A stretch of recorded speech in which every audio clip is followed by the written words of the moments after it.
professions.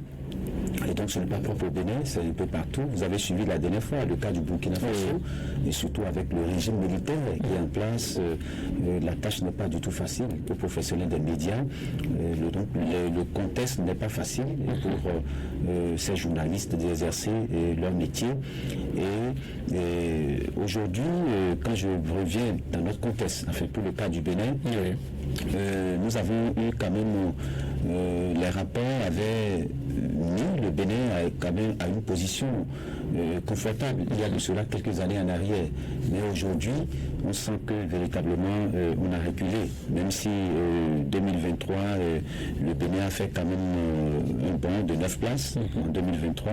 On a occupé la 112e place sur 180 pays. Ça, c'est un léger bond. Moi, je n'appelle pas ça véritablement une avancée, même si quand même il faut saluer cette petite avancée, mais on aurait souhaité mieux. Alors globalement, c'est parce que nous n'avons pas de grande entreprise de presse qui fait que la plupart du temps les pouvoirs ont cette facilité à s'imposer aux médias. Et l'autre chose, quand je prends le cas spécifique du Bénin, vous voyez un peu la convention collective.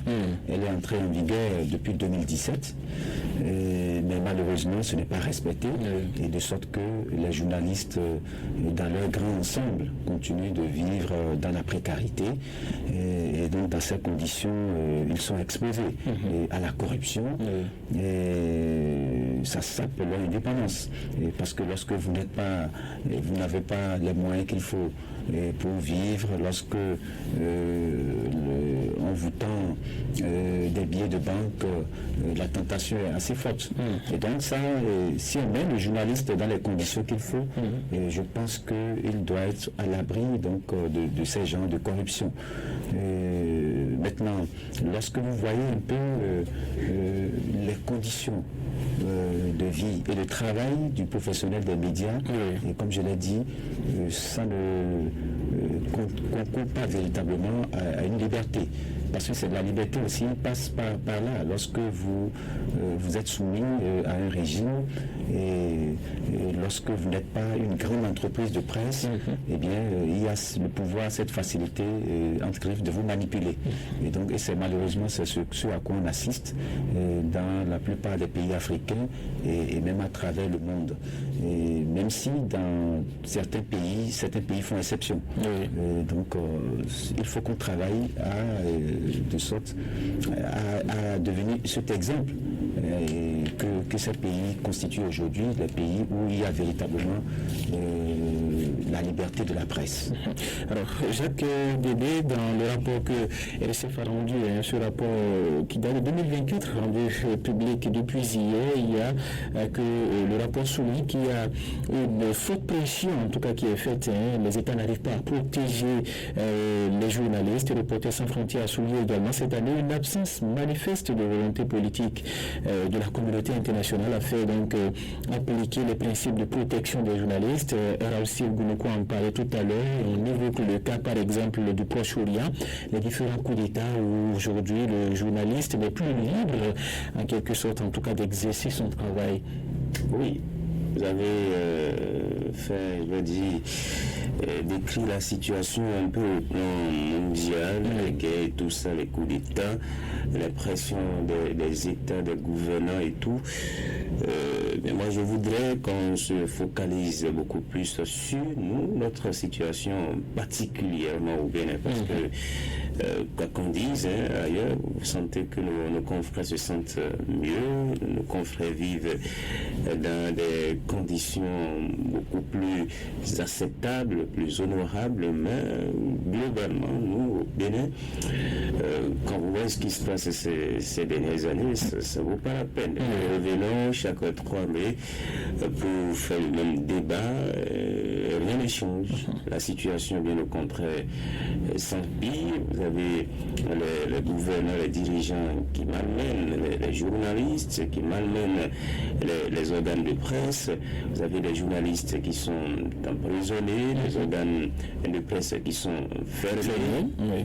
La situation est là, nous la connaissons tous, et le classement de RSF est là pour montrer chaque année combien le Bénin est en train de reculer dangereusement depuis quelques années maintenant en ce qui concerne la liberté de la presse. Je me rappelle en 2016, nous devions être, ce sont les chiffres à vérifier, nous devions être 78e, aujourd'hui on est 112e. Ça fait combien de points de perdu? 40 et quelques, c'est beaucoup trop. À l'espace de moins de 10 ans, c'est beaucoup trop, donc il faudra qu'à une certaine période on puisse s'arrêter, faire le bilan, dire attention, écoutez, si on évolue à ce rythme-là, qu'est-ce que ça va devenir d'ici 5 ans, d'ici 10 ans, d'ici 30 ans avec ça. Et il faut aussi se demander quel est véritablement le rôle des fêtiers, l'UPMB, le le CNPA et bien d'autres fêtiers au niveau de notre pays. Je crois que ces fêtiers-là ne jouent pas encore véritablement leur rôle pour promouvoir la liberté de la presse dans notre pays. Il va falloir une certaine période qu'on puisse changer de fusil d'épaule. On a, depuis début 2023, on a maintenant annoncé des réformes pour améliorer les conditions de vie et de travail des journalistes. C'est le chef de l'État lui-même qui a reconnu que les journalistes dans son pays vivent dans des conditions très précaires et qu'il faudra, dans une certaine période, opérer des réformes pour permettre à ce que les professionnels des médias vivent dans de meilleures conditions. Ça fait maintenant 1 an, 4 mois ou 5 mois que cette annonce a été faite. Jusqu'à présent, rien de concret.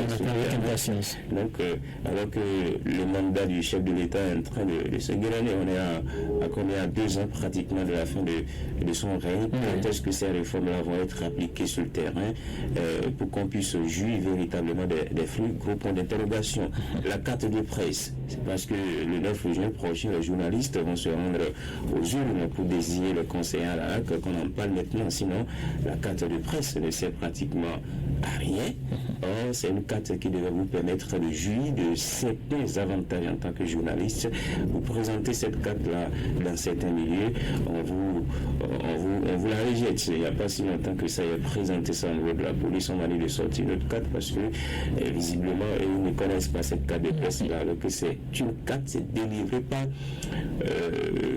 l'exécutif. La carte de l'institution de la République. Président d'institution, Prosper Mouriti, le président de l'Irak. Donc voilà autant de problèmes, autant de soucis aujourd'hui, de difficultés dans le secteur qu'il va falloir une certaine période de corriger. Si c'est des réformes politiques, ça passe vite, sinon au niveau de la presse, ça passe. Voilà. D'accord. Alors, Rousseau Gounoukou, au vu de toutes ces différentes situations, est-ce qu'il faut craindre aujourd'hui une restriction complète de la liberté de la presse? Si on ne fait rien, on peut en arriver là. Je pense que c'est tout le sens d'ailleurs de la réforme. La réforme doit aller dans le sens où on doit permettre aux journalistes d'exercer librement son métier. Et un pays où il y a la liberté de la presse, c'est un gage de développement. Parce que, évidemment, le rôle important que la presse joue, c'est d'éduquer, d'informer et de distraire. Alors, lorsque vous êtes là vous avez pour mission d'éduquer, d'informer, c'est que si vous êtes dans de très bonnes conditions, eh bien, vous allez accompagner le pouvoir.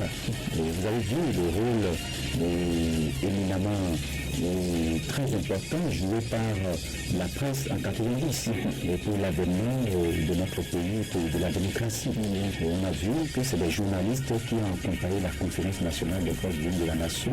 Et donc, dans des moments difficiles, dans des moments importants, même de l'histoire politique de notre pays, la presse a joué toujours son rôle.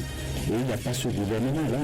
Tous les gouvernements qui se succèdent, ce n'est que la presse qui les accompagne dans l'atteinte de leur objectif. Et donc, je pense qu'à ce titre, on doit pouvoir réfléchir, renforcer les fêtières, comme Jacques l'a dit, et de sorte qu'on ait une presse publique et plus responsable. Merci à vous, Ralph Boulokon et Jacques Débé. On reviendra sûrement sur cette célébration dans notre émission de décryptage de l'actualité hebdomadaire. Grande